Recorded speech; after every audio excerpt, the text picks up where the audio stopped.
பழத்தோட்ட ஊழியங்கள், கர்த்தரருளின ஊழியங்கள். திராட்சை பழத்தோட்ட ஊழியங்கள், கர்த்தரருளின ஊழியங்கள். அவரில் நிலைத்திருந்து கனி கொடுப்போம், கர்த்தர் வாய்க்க செய்வார். அவரில் நிலைத்திருந்து கனி கொடுப்போம், கர்த்தர் வாய்க்க செய்வார். துதி உமக்கே, துதி உமக்கே, துதி உமக்கே என்றுமே என்றும். துதி உமக்கே, துதி உமக்கே, துதி உமக்கே என்றுமே என்றும். துதி உமக்கே என்றுமே என்றும். துதி உமக்கே என்றுமே.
பிரியத்துக்குரியவர்களே, யோவான் 5:8 இயேசு அவனை நோக்கி, எழுந்திரு, உன் படுக்கையை எடுத்துக்கொண்டு நட என்றார். பார்த்தீர்களா? ஆண்டவர் அங்கே அவனிடத்தில் சொல்கிறார், இனி உனக்கு இந்த படுக்கை தேவையில்லை, இனி நீ யாரையும் சார்ந்திருக்க வேண்டிய அவசியம் இல்லை, இனி நீ ஏக்கத்தோடு யாரையும் பார்க்க வேண்டிய அவசியம் இல்லை, உன் படுக்கையை எடு, நடந்துட்டு போ, இதுக்கு தூரப்போடு என்று ஆண்டவர் அங்கே சொல்வதை காண்கிறோம். நீங்களும் கூட இந்த திமிர்வாதக்காரனை போல நீண்ட காலமாக இன்னொருவரை சார்ந்து வாழ்கின்றவனாக, இன்னொருடத்தில் உதவி கேட்பவராக, அங்கும் இங்கும் பார்த்து ஒன்று நடக்காதபடியினாலே மிகவும் சோர்ந்து போயிருக்கிற நிலைமையிலே நீங்கள் வாழலாம். ஆண்டவர் உங்களுக்கு இந்த நாளில் மனம் இறங்குகிறார். அவர் உங்களுடைய அடிமைத்தன வாழ்க்கையை உடைக்கின்றார். உங்கள் வியாதியை ஒரு உடைக்கின்றார். பிசாசின் கட்டுகளை உடைக்கின்றார். உடைத்து என் மகனை, என் மகளை, விடுதலையோடு நீ வாழ், சுயாதீனத்தோடு வாழ். நீ யாரையும் சார்ந்திருக்க வேண்டிய அவசியமே இல்லை. நான் உன் பலகணிகளை திறந்து பொக்கிஷ சாலைகளை நிரப்புவேன். நான் உன்னை ஆசீர்வதிப்பேன். நீ யாரையும் சார்ந்திருக்க வேண்டியதில்லை.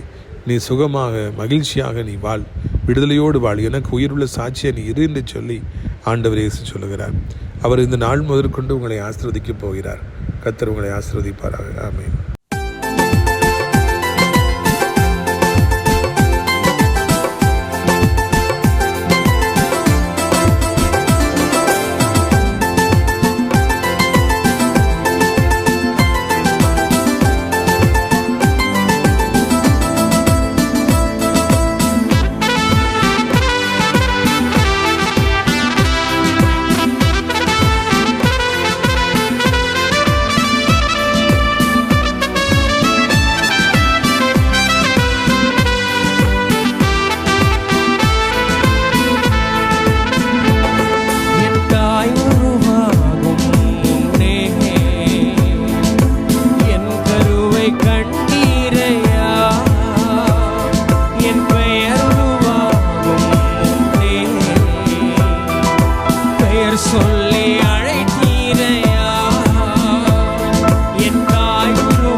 எலும்புகள் உருவாகல, நரம்புகள் உருவாகல, தசைகள் உருவாகல, தரிசனம் உருவானதே.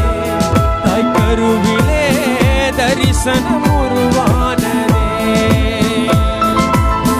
எலும்புகள் உருவாகல, நரம்புகள் உருவாகல, தசைகள் உருவாகல, தரிசனம் உருவானதே. தாய் கருவிலே தரிசனம் உருவானதே. எப்படி பாவமுக்கு நன்றி சொல்லுவேன், சொல்ல வார்த்தையே இல்லை. நீங்க போதும், என் வாழ்க்கை முழுவதும் வேறு ஆசையே இல்லை. எப்படி பாவமுக்கு நன்றி சொல்லுவேன், சொல்ல வார்த்தையே இல்லை. நீங்க போதும், என் வாழ்க்கை முழுவதும் வேறு ஆசையே இல்லை. என் தாய் உருவாகும் முன்னே என் கருவை கண்டீரையா.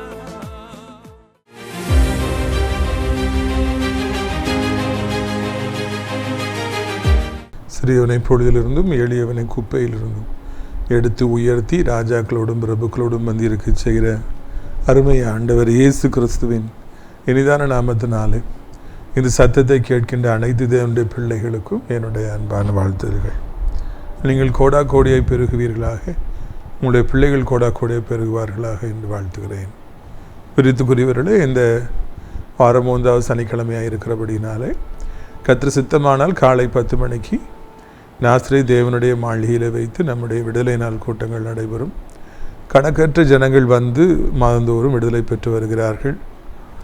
வியாதி, பிசாசின் கிரியைகள், சாபங்கள் உடைக்கப்படுவதற்கு, உங்களுடைய கேள்விகளுக்கு பதில் கிடைப்பதற்கு சரியான இடம்தான் இந்த நாசரேத் தேவனுடைய மாளிகை. எவ்வளோ பேர் மரண கண்ணிகளிலிருந்து தப்பியிருக்கிறார்கள். நீங்களும் கூட வந்து ஆசீர்வதிக்கப்படும்படியாக உங்களை அன்போடு நான் கேட்டுக்கொள்கிறேன். கூட்டத்தின் இறுதியிலே உங்களுக்காக சிறப்பு ஜெபங்கள் ஏறெடுக்கப்படும். அனைவருக்கும் தனித்தனியாக ஜெபிக்கப்பட்டு விடுதலை பெற்றுக் கொடுக்கப்படும். ஆண்டவர் திருக்கரசனமாக உங்களோடு பேசுவார்.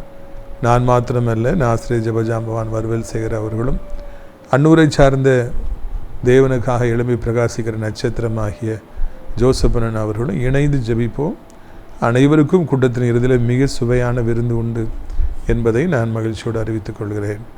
பிரித்துக்குரியவர்களே, அடைக்கலான் குருவி முதியோர் இல்லம் ஒரு ஆவிக்குரிய முதியோர் இல்லமாக இருந்து மிக சிறப்பாக செயல்பட்டு வருகிறது. இந்த நாட்களில் ஃபேவர் பிளாக் ரோடு போடப்பட்டு வருகிறது. இன்னும் 4 நாட்கள் வேலை மாத்திரமே நமக்கு பாக்கியாக இருக்கிறது.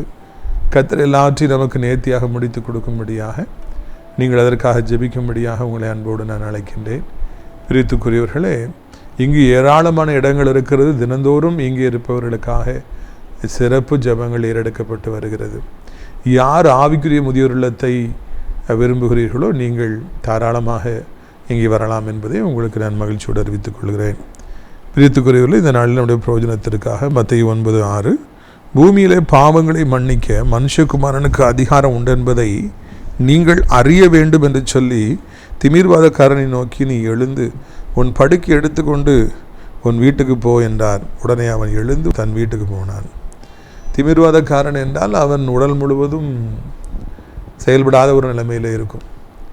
கையை வேகமாக அசைக்க முடியாது, காலை அசைக்க முடியாது, தானாக எஞ்சி உட்கார முடியாது, எழும்பி நிற்க முடியாது, நடக்க முடியாது. திமிர்வாதம் என்றாலே முழுவதும் அவன் செயலிழந்து போய்விடுகிறான். ஸ்ட்ரோக் வந்தவங்கெல்லாம் என்ன பாடுபடுறாங்க. எனக்கு பிரியமான ஒரு அண்ணன் உண்டு. ஒரு காலத்தில் நானும் அவங்களும் சேர்ந்து டெய்லி காலைல வாக்கிங் போவோம் கொஞ்ச காலம். அப்போ அவங்களுக்கு திடீர்னு ஸ்ட்ரோக் வந்து விட்டது. ஒரு பக்கம் முழுவதும் செயல்படாமல் போய்விட்டது. அப்பொழுது அவர்கள் கதறி அழுததை இன்னமும் என் கண்கள் மறக்கலை. அப்படி காட்சி இருக்குது. அவங்க வாழ்க்கையெல்லாம் பாவமாக இருக்கும்.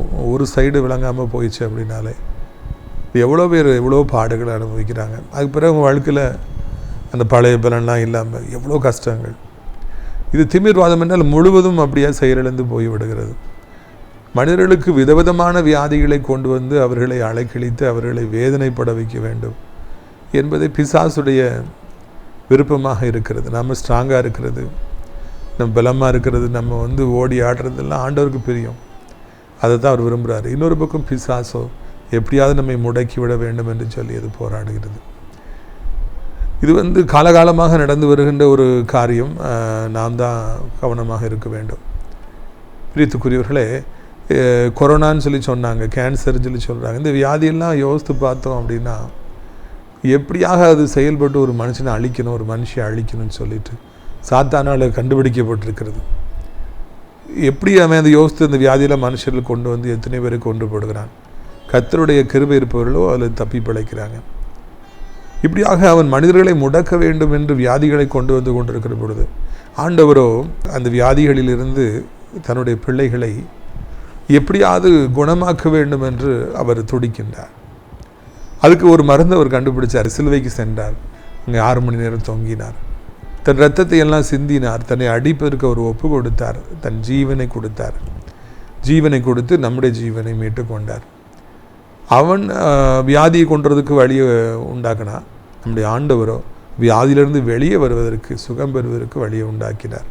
அதனால் நம்ம எதற்கும் பயப்படுங்கிற அவசியம்லாம் இல்லை. வியாதி வந்துருச்சுன்னு சொல்லி நடுங்கணுங்கிற அவசியம் இல்லை. கர்த்தரோட ரத்தம் நமக்கு முழு சுகத்தை பெற்றுக் கொடுப்பதாக இருக்கிறது. பிரித்துக்குரியவர்களை நீங்கள் கவனிக்க வேண்டும். இங்கே இந்த திமிர்வாதக்காரனுக்கு சுகம் கொடுப்பதற்கு முன்பதாக ஆண்டவர் அவனை பார்த்து சொல்கிறார், உன் பாவங்கள் மன்னிக்கப்பட்டது என்று ஆண்டவர் சொல்கிறார். அப்படி என்றால் என்ன அர்த்தம்? இந்த மனிதன் இந்த திமிர்வாத வியாதி வந்து படுக்கையில் கிடக்கிற அளவுக்கு சரீரம் செயலிழந்து போவதற்கு காரணமாக பாவம் இருந்திருக்குது. பாவம் செஞ்சவங்களுக்கெல்லாம் இப்படி தான் திமிர்வாதம் வரும் அப்படின்னா எல்லாருக்குமே பாவம் செஞ்சுருக்காங்க. உலகம் முழுக்க எல்லாருமே திமிர்வாதத்தில் தான் இருக்கணும். அப்படி அல்ல, சிலருக்கு பாவம் செய்தபடியினாலே இந்த வியாதிகள் அவங்கள பிடிக்கிறது. அப்படி என்றால் அவர்களுக்கு தண்டனை கிடையாதா? உண்டு. வேறு விதங்களிலே வேறு காலங்களிலே ஆண்டவர் கொடுக்கலாம். அது அவங்களுக்கு தான் தெரியும், அவங்களுக்கும் ஆண்டவருக்கும் தெரியும் எவ்வளோ கஷ்டப்படுறாங்கன்னு சொல்லிட்டு. ஒரு சில பாவங்கள் ஒரு சிலருக்கு அது முந்திக் கொள்கிறது, அது வெளியரங்கமாக இருக்கிறது. வெளியரங்கமாய் தண்டனை வந்துவிட்டால் முதலாவது செய்யப்பட வேண்டிய காரியம் பாவங்கள் மன்னிக்கப்பட வேண்டும். சமீபத்தில் ஒருத்தர் பேசிகிட்டு இருந்தேன். அப்போது அவர் பக்கத்து வீட்டில் ஒரு பெரிய பணக்காரர் இருந்தாராம். அவர் பணம் அதிகமாக இருந்தபடினாலே யாரையும் மதிக்க மாட்டார், அவர் திமிர்த்தனமாய் பேசுவார். அந்த பணக்கார அந்த மமதை அவரை பிடித்து கொண்டு இருந்தது. அப்போ தெருவில் நிறைய நாய்கள் அலைந்து கொண்டு இருந்தது. இந்த பக்கத்து வீட்டுக்காரர் நாய்களுக்கெல்லாம் உணவு போட்டு பராமரிப்பார். இது இந்த பணக்காரருக்கு பிடிக்கவே செய்யாது. என்ன சத்தம் போட்டே இருக்குன்னு பிடிக்கவே செய்யாதான். அப்படி ஒரு நாய் ரொம்ப சத்தம் போட்டுட்டு இருக்கணும்னா அதை பிடித்து கெட்டி இழுத்து தன் வீட்டுக்கு கொண்டு போய் ஒரு மரத்தில் அதை கெட்டி போட்டு கம்பு வைத்து அடித்தே இந்த மனிதன் கொண்டானான். பெரிய பணக்கார மனிதன் ரிட்டையர்ட் ஆகிட்டார். என்னவாயிற்று? சில நாட்களுக்குள்ளாகவே அவருடைய ஒரே ஒரு மகன் அவன் வாகனத்தில் வந்து கொண்டிருந்த பொழுது அது விபத்துக்குள்ளாகி அவன் மரித்து விட்டான். வாலிப மகன், வாழ வேண்டிய பிள்ளை. நான் நிச்சயமாக நியாய தீர்ப்பு கொடுப்பதற்காக வரலை. அதன் பிறகு அந்த பெரிய மனிதன் தன் மகன் மரித்து விட்டானுங்கிற கவலையிலேயே சீக்கிரத்தில் அவரும் மரித்து போனாராம். இந்த பூமியிலே விலங்குகள் என்று தெரிகிற பொழுது அதற்கும் நாம் இரக்கம் காண்பிக்க வேண்டும். அதை அடித்து கொள்வதற்கும் நமக்கு ஆண்டவர் உரிமையை கொடுக்கவில்லை. ஆனால் நிறைய பேர் அப்படி செய்கிறாங்க. மாட்டை அடித்து கொள்கிறாங்க, ஏன் எல்லைக்குள்ளே வந்துட்டியான்னு சொல்லிட்டு. இன்னும் எவ்வளோ பேர் ஈவிரக்கமற்று எவ்வளோ காரியங்களை செய்கிறாங்க. அதனுடைய விளைவு அவருடைய பிள்ளைகள் மேலே வருகிறது, அவர் சரீரத்தின் மீது வருகிறது. ஆண்டவர் நீதியுள்ள நியாயாதிபதியாக இருக்கிறபடினாலே பல காரியங்களை செய்கிறார். நமக்கு அது பயங்கரமாக இருக்கிறது. ஒரு மனிதனை ஆண்டவர் சுகப்படுத்துவதற்கு முன்னாடி அவன் பாவம் மன்னிக்கப்பட்டது என்று அவன் பாவத்தை அவனை விட்டு விளக்குகிறார். ஒருவேளை பாவம் பிசாசாக மாறி பாம்பாக மாறி அவனை பிடித்து கட்டி வைத்திருந்ததா என்று எனக்கு தெரியவில்லை. இருப்பினும் கூட அங்கு நம்ம கவனிக்க வேண்டிய காரியம், அந்த இடத்துல ஆண்டவருடைய வல்லமை வெளிப்படுகிறது. அவனுடைய பாவம் மன்னிக்கப்படுகிறதாம். அவனை சுகமாக்குவதற்கு முன்பதாக ஆண்டவனை கழுவுகிறார். அவனுடைய சாக்கடை, அவனுடைய அழுக்கு எல்லாத்தையும் கழுவி எடுத்து தூய்மையாக்குகிறார். ஒரு பாத்திரத்தில் பாலை ஊற்றுவதற்கு முன்பதாக நல்லா கழுவுவாங்க, கழுவி சுத்தமாக்கி அதுக்கு பிறகு தான் பாலை ஊற்றுவாங்க.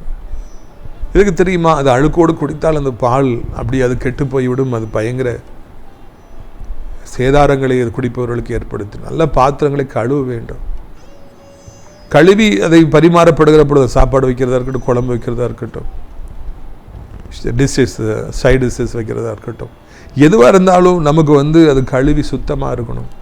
அப்போ பிறந்தான் அங்கே சாப்பாடு பரிமாறப்படும். அதுதான் நல்லது, ஆரோக்கியமானது.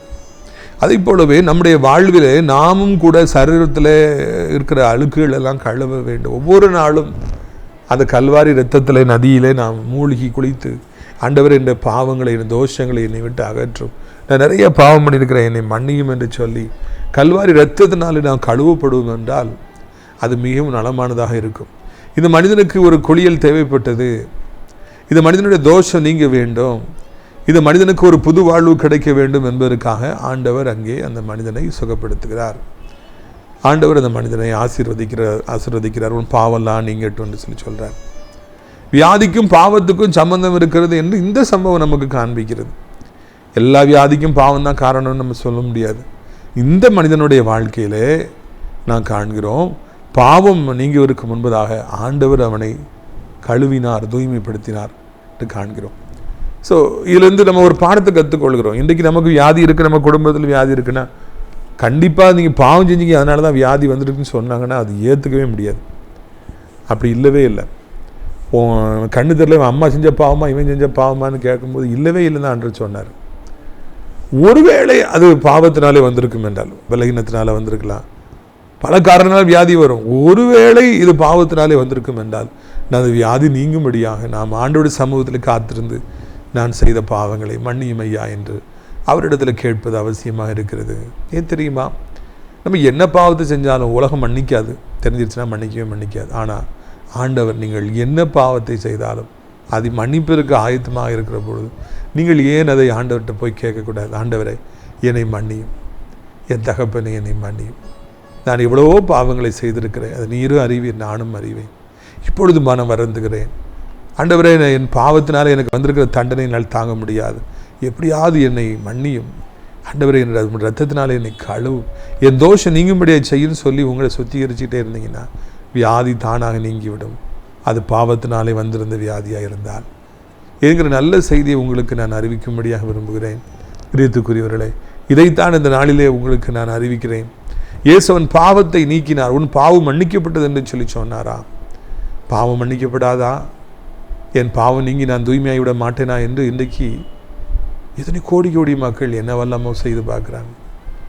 இவங்க நடந்து பார்க்குறாங்க, சாப்பாடு போட்டு பார்க்குறாங்க, கல்யாணம் பண்ணி வச்சு பார்க்குறாங்க. எப்படியாவது புண்ணியம் கிடைச்சிடாதா, என் பாவம் மன்னிக்கப்பட்டுறாதான் நினைக்கிறாங்க. நீங்கள் செய்கிறதுனால புண்ணியம் கிடைக்கும், தான தர்மம் செய்கிறதுனால அநேகர் உங்களுக்கு இன்னும் கொஞ்சம் சொத்துக்கள் கிடைக்கும். ஆனால் பாவம் மன்னிக்கப்படாது. பாவம் மன்னிக்கப்பட வேண்டும் என்றால் வர வேண்டிய ஒரே ஒரு இடம் கல்வாரி சிலுவை. இயேசுவின் ரத்தமே அன்றி பாவ மன்னிப்பு கிடையவே கிடையாது. அதில் எந்த விதமான மாற்று கருத்தும் கிடையவே கிடையாது. இயேசு ஒருவரை பாவத்தை மன்னிப்பதற்கு அதிகாரம் படைத்தவர் என்பதை இந்த சம்பவம் அழகாக காண்பிக்கிறது. பாருங்கள், உன் படுக்கை எடுத்துக்கொண்டு நட. முதல்ல கழுவிறார், தூய்மையாக்குறாரு. ரெண்டாவது உன் படுக்கை எடுத்துகிட்டு நடப்பா அப்படிங்கிறார். You take your mat and walk. இப்போ அந்த ப்ராசஸில் பாதி முடிஞ்சிருச்சு.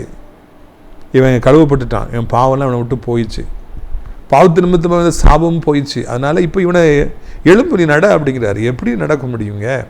எத்தனை வருஷமாக படுத்து கிடக்கிறான், கைகாலாம் இழுத்துட்டு கிடக்குது, இவன் எப்படி நடக்க முடியும்? ஆனால் ஆண்டவர் அதெல்லாம் சொல்லலை. உன் பாவத்தை நான் மன்னிச்சிட்டேன்ல, நீ எழும்பி நட. அவன் எழும்பி பார்க்கிறான், கைகாலாம் நார்மல் ஆயிடுச்சு, குதித்து எழும்புகிறான், அவன் சுகம் பெற்றான், சந்தோஷத்தை அடக்க முடியல, தான் படுக்கை எடுத்துக்கொண்டு அவன் நடந்தான் என்று காண்கிறோம். பாவம் நீங்கிற மாத்திரத்தில் இயேசு கிறிஸ்துவின் வல்லமை அவனுக்குள்ளே புறப்பட்டு போகிறது. சாத்தான் கோணலாக்கி வைத்திருந்ததை ஆண்டவர் நேராக்குகிறார். நரம்புகள் வேலை செய்கிறது, கணுக்கள் வேலை செய்கிறது, இரத்தம் புது இரத்தமாய் பாய்ச்சப்பட்டு விட்டது, எலும்புகள் பலமுள்ளதாய் மாறிவிட்டது. அவன் குதித்து எழும்பினானா? அவனுக்கு சந்தோஷத்தை அடக்க முடியவில்லையா? அவன் குதித்து ஆண்டவரே உமக்கு நன்றி நன்றி நன்றி என்று சொல்லி சொன்னானா? அவன் சந்தோஷத்தை அவன் மாத்திரமே அறிவான், ஆண்டவரும் அறிவார். உடனே அவன் படுக்கை எடுத்துட்டு, அட சொன்னீங்களப்பா, இனி எனக்கு இந்த படுக்கை தேவையில்லை, இனி நான் இப்படி படுத்து கிடக்க வேண்டுங்கிற அவசியம் இல்லை, இனி யாரும் என்னை தூக்கி சுமந்து கொண்டு செல்ல வேண்டுங்கிற அவசியம் இல்லை. சந்தோஷமாக போனான். ஒரு குடும்பம் ஆஸ்பத்திரியில் இருக்குன்னு வச்சுக்கோங்க, யாருக்கு உடம்பு சரியில்லை, அம்மாவுக்கு அப்பாவுக்கு பிள்ளைகளுக்கு இல்லைன்னா தாத்தா பாட்டிக்கு, ரொம்ப நாள் இருப்பாங்க, 5 நாள் 10 நாள் 20 நாள் 25 நாள். கடைசியில் கர்த்தர் கிருபையினால் அந்த வியாதி சோமாயி நீங்கள் வீட்டுக்கு போகலாம், நீங்கள் டிஸ்சார்ஜ் சம்மரி கொடுங்க அப்படின்னு சொல்லி பில்லு பே பண்ணுங்க. என்ன சந்தோஷம் இருக்கும் தெரியுமா? வீட்டுக்கு போகிறோம்னா அவ்வளோ சந்தோஷமாக இருக்கும். 1 மாதமாக வீட்டுக்கே போகல. யார் செடிக்கு தண்ணி ஊற்றுனா, யார் நாய்க்கு சாப்பாடு போட்டா, என்ன ஆச்சு வீடு ஒன்றுமே தெரியல. இப்போ வீட்டுக்கு போகிறோம்னா ஐயோ பயங்கர சந்தோஷமாக இருக்கும். அதை நீங்கள் எக்ஸ்பீரியன்ஸ் பண்ணியிருப்பீங்க. உங்கள் வீட்டில் அப்படி ஏதாவது சம்பவம் நடந்ததுன்னா எக்ஸ்பீரியன்ஸ் பண்ணியிருப்பீங்க. அதே மாதிரி இவனுக்கு இனி இந்த பெட் எனக்கு தேவையில்லை, இனி எதுவும் தேவையில்லை, இனி நான் ஒத்தையில் வாழ்வேன், சந்தோஷமாக வாழ்வேன். இயேசு ஒரு மனிதனை சந்தோஷப்படுத்துகிறார். இயேசு ஒரு குடும்பத்தை சந்தோஷப்படுத்துகிறார். இயேசு யாரெல்லாம் வியாதிப்பட்டார்களோ அவர்களை சந்தோஷப்படுத்துகிறார். இலவசமான விடுதலையை தருகிறார். ஊசியை வச்சு குத்தி, மூக்கில் ஓட்ட போட்டு, கையில் குத்தி, கழுத்தில் ஓட்ட போட்டு, ஐயோ மூளையை பிளந்து, எவ்வளவோ சர்ஜரி பண்ணி எல்லாமோ பண்ணி தான் சுகம் கிடைக்குது. கீமோன்னு ஒன்று கொடுத்தாங்கன்னு வைங்களேன், அது அக்கினி சூளைக்குள்ளே போயிட்டு வந்த மாதிரி முடியெல்லாம் விழுந்து மொட்டை அடிச்சு, ஐயோ அவங்கள பார்க்க முடியாது, பயங்கர பரிதாபமாக ஆயிடுறாங்க. இதுதான் சிகிச்சை என்று அழைக்கப்படுகிறது. இவ்வளோ கடினமான சிகிச்சை கொடுத்தாதான் நீங்கள் பிழைக்க முடியுங்கிறாங்க. ஆனால் இயேசு எந்த கீமும் கொடுக்கறது இல்லைங்க. இயேசு எந்த சர்ஜரி எதுவும் ஓப்பன் பண்ணுறதே இல்லை. அவர் நீ சுகம் பெறுவாயாக, உன் படுக்கை எடுத்துட்டு நட, அவ்வளோதான் சொல்கிறார். ஒரு வார்த்தை தான் சொல்கிறார். அது அப்படியே பரிபூர்ண சுகத்தை தருகிறது. அந்த வியாதி அப்படியே முழுமையாய் மறைய வைத்து விடுகிறது. 1 வாரம் 2 வாரம் 3 வாரம் 1 மாதம் 2 மாதம் கழிச்சா ரெக்கவர் ஆகும், பழைய ஸ்ட்ரென்த் வரும் சொல்கிறாங்க. இது அப்படி இல்லை, அந்த செகண்டே அவ்வளோதான். இது மனிதனுக்கு அவ்வளோ பெரிய ஒரு சந்தோஷம் உண்டாயிற்று என்று காண்கிறோம். இந்த சந்தோஷத்தை தான் ஆண்டவர் இன்றைக்கு உங்களுக்கும் உங்கள் பிள்ளைகளுக்கும் உங்கள் குடும்பத்தாருக்கும் உங்களுக்கு பிரியமானவர்களுக்கும் தர வேண்டும் என்று விரும்புகிறார். வியாதியிலிருந்து சுகம் தருகிற அரசே, மக்களுடைய மனுக்குலத்துடைய வியாதியை கண்டு மனமிறங்குகின்றவரே, ராஜாவே, எப்படியாவது சத்தத்தை கேட்கிற பிள்ளைகளுடைய வாழ்க்கையில் இருக்கிற வியாதிகளை அகற்று. வியாதி வந்த பிறகு ஒரு சந்தோஷம் கிடையாது, ஒரு மகிழ்ச்சி கிடையாது. அதை சாப்பிடாத, இதை சாப்பிடாத, நிற்க முடியல, நடக்க முடியல, என்ன கொடுமை அப்பா அது. இயேசுவோ சுகம் தருகிறார், இயேசுவோ நிரந்தரமான சுகத்தை தருகிறார். ரோகங்கள் நீங்கிறது, பிசாசின் கிரிகள் அழிகிறது, எல்லாம் ஓடி போகிறது. கர்த்தர் அதிசயங்களை காணப்படுகிறார் என்பதுதான் இந்த நாளிலே நமக்கு கிடைத்திருக்கிற ஒரு நல்ல செய்தியாக இருக்கிறது. இயேசுவண்டை ஓடி வாருங்கள், என் பாவத்தை மன்னிங்களப்பா என்று சொல்லி சொல்லுங்கள். இரத்தத்தினாலே கழுவுங்கள் என்று சொல்லி சொல்லுங்கள். அவர் இரத்தத்தை கழுவுகிறார். இரத்தத்தை கழுவுற மாத்திரத்தில் ஆண்டவர் நம்மை பார்த்து சொல்றார், உன் படுக்கை எடுத்து நட, அவ்வளவுதான். இனி நீ படுத்து கிடக்கிற அவசியமே இல்லை. நீங்கள் இனி இப்படியாக உங்கள் காலங்களை படுத்து வியாதிப்பட்டு ஹாஸ்பிட்டல் போய் பணத்தை செலவழித்து வாழ்ந்த காலங்கள் எல்லாம் முடிந்து விட்டது. ஆண்டவர் அற்புதமான சுகத்தை உங்களுக்கு தருகிறார் என்கிற நல்ல செய்தியை உங்களுக்கு நான் அறிவிக்க விரும்புகிறேன். பிரியத்துக்குரியவர்களே, இதை மாதிரி பைபிளில் பார்த்தோம் அப்படின்னா எவ்வளோ வியாதியஸ்தர்கள் ஆண்டவர்கிட்ட வந்து விடுதலை பெற்றாங்க. மரணத்தில் போனவங்களை கூட ஆண்டவர் உயிரோடு கூட எழுப்பினார் நம்ம வாசிக்கிறோம். அதே போலவே பண நெருக்கடியில் நீங்கள் இருக்கலாம், பிள்ளைகள் நிமித்தமாய் பல பிரச்சனைகளில் மன பாரத்தில் இருக்கலாம், குடும்பத்தில் சமாதானமே இல்லாத ஒரு நிலைமையாக இருக்கலாம். இயேசுவண்டை வாருங்கள். சமாதான பிரபு is a prince of peace. அவர் உங்களுக்கு சமாதானத்தை தருவார், நிம்மதியான உறக்கத்தை தருவார், எதிர்காலத்தை குறித்த பயங்களை எல்லாம் அவர் உங்களை விட்டு நீக்குவார், உங்களை அவர் ஆசீர்வதிப்பார். அப்படியா இயேசுவினை ஆசீர்வதிக்க முடியுமா? எனக்கு எல்லாம் தருவாரா? எல்லாவற்றையும் தருவார், அதுக்கு அதிகமாகவும் தருவார், உங்களை ஆசீர்வதிப்பார். இயேசுவண்டை வாருங்கள், இயேசுவை நம்புங்கள், இயேசுவை பின் செல்லுங்கள், இயேசுவினிடத்தில் கேளுங்கள், அப்பொழுது எல்லாம் உங்களுக்கு கூட கொடுக்கப்படும். இதனாலும் கூட உங்களுடைய ஆசீர்வாதங்களுக்காக நான் ஜெபிக்கும்படியாக விரும்புகிறேன். எல்லாரும் சேர்ந்து ஜெபிக்கலாமா?